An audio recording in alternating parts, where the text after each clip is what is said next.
नबी के आने पर जश्न मनाओगे तो साल में कुल 360 दिन है और आने वाले लाखों लाख है, तो कितने का तो छूट ही जाएगा फिर भी। और उनके बाद फिर सहाबा हैं, फिर औलिया हैं। इस सब खुराफात में अल्लाह ने अपने नबी की शरीयत में खुराफात नहीं रखी, इस उम्मत को नहीं फेर में डाला, नहीं तो डेली दुकान बंद रहा, रोज हड़ताल, खाना पीना, आमदनी के सारे जराए ठप हो जाते, ये अजाब हो जाता ये तरीका। इसलिए अल्लाह ने हिफाजत की आपकी।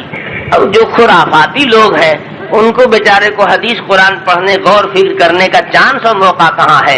वो तो उस चादर गागर में हलवा खिचड़ा मलीदा खाया, तो अब उल्टा सीधा तो होगा ही उसमें। तो हमको कोई इसका गम नहीं है, उल्टा सीधा हो गया है।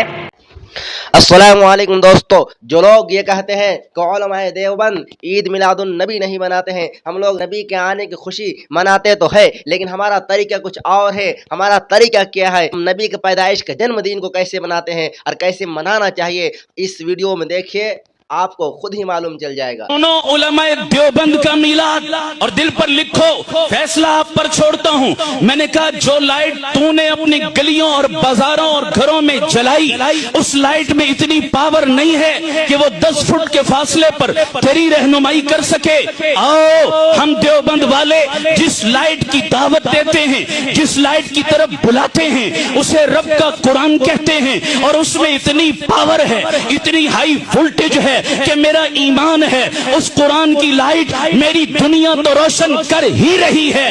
काबे के रब की कसम, वो लाइट मेरी कब्र भी रोशन करेगी, मेरा हशर भी रोशन करेगी। ना कि नाच गाने डीजे जिसका मुशाबिहत मुहर्रम से हो, जिसका मुशाबिहत दूसरे त्योहारों से हो, जिसका मुशाबिहत गैर मजहब के लोगों के तरीके से हो, उस जुलूस को जुलूसे मोहम्मदी का नाम देना ये बिल्कुल सरासर गलत है। एक जगह इकट्ठा ईद मिलादुन नबी पूरे कुरान करीम के अंदर कहीं नहीं है।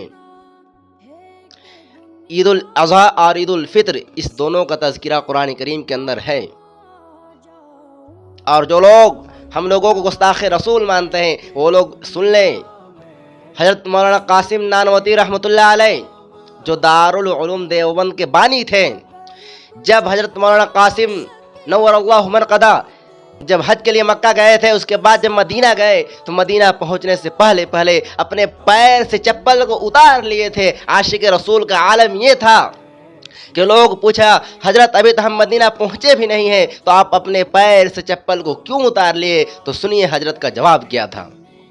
हजरत नानवती रहमतुल्लाह अलैह ने फरमाया, न जाने मेरे आका अलैहिस्सलाम का पैर मुबारक किस जमीन पर पड़ी होगी, और उस जमीन पर चप्पल पहनकर हम चले, ये हमारा दिल गवारा नहीं कर रहा है। तो ये थे हमारे उलमाए देवबंद जो अपने नबी से किस तरह इश्क करते थे। और हुसैन अहमद मदनी रहमतुल्लाह अलैह नबी पाक सल्लल्लाहु अलैहि वसल्लम के रोज़ा मुबारक के सामने 18 साल दर्स हदीस पाक कर दिए। और मोहब्बत का आलम ये था कि इश्क के तकाजे में आकर मोहब्बत का आलम ये था कि कभी कभी अपने दाढ़ी मुबारक से उस रोज़ा अक़दस के पास झाड़ू लगाते थे।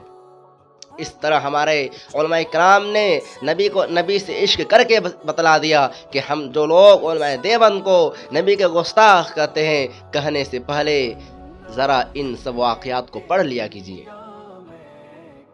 और हमारा नबी का तरीक़ा ये है कि हम लोग किसी को गाली नहीं देते हैं। पूरे उलमाए देवबंद का आज तक मैंने जितने भी इजलास या जलसा देखा, मैंने कभी भी कोई उलमाए किराम को किसी भी मकातबे फ़िक्र के लोगों को गाली देते हुए नहीं सुना आज तक हमने।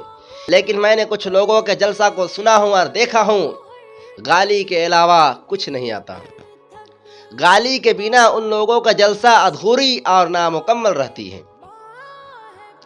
इसलिए और एक बात कह देना चाहता हूँ, हम अपने उलमाए किराम का स्टेजों को जब भी देखता हूँ तो अक्सर हमारे उलमाए किराम का लिबास वाइट यानी सादा रहता है। और आपको मालूम होना चाहिए कि हमारे नबी पाक अलैहिस्सलाम का पसंदीदा कलर वाइट सफ़ेद था। लेकिन दूसरे मकातिब फ़िक्र के लोगों को जलसा जुलूस को जब मैं देखता हूँ तो अक्सर उनके उलमाए किराम इस तरह नज़र आते हैं गोया के कोई बाबा, कोई साधु, कोई पंडित आ चुका है। हमारे इजलास में इस तरह के कपड़े पहन के आते हैं, रंग रंगीला। अगर बात समझदारी को पर की जाए तो एक एक चीज़ हमारे उलमाए किराम का नबी अलैहिस्सलाम के तरीक़े से मिलता है।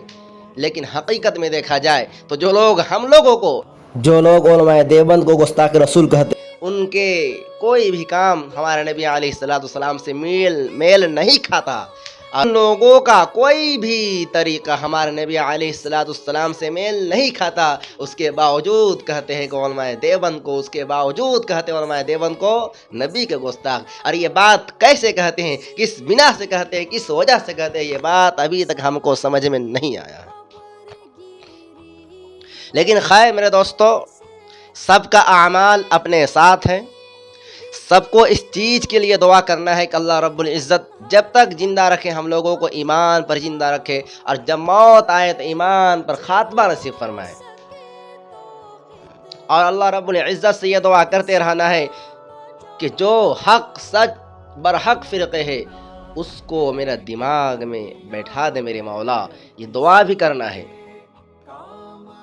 खैर इन्हीं बातों पर मैं अपने बात को ख़त्म करता हूँ और अल्लाह रब्बुल इज़्ज़त से दुआ करता हूँ कि जब तक ज़िंदा रखे ईमान पर ज़िंदा रखे, और जब तक दुनिया में रहे आशिक रसूल बन कर रहे, तो एक एक सुन्नत को ज़िंदा करने वाला बने, सुन्नत के तरीक़े पे अमल करने वाला बने, सुन्नत को अपनी ज़िंदगी में उतारने वाला बने। दोस्तों, इस वीडियो को एक अच्छा पैगाम समझकर आगे शेयर ज़रूर करें। फ़क़त व सलाम।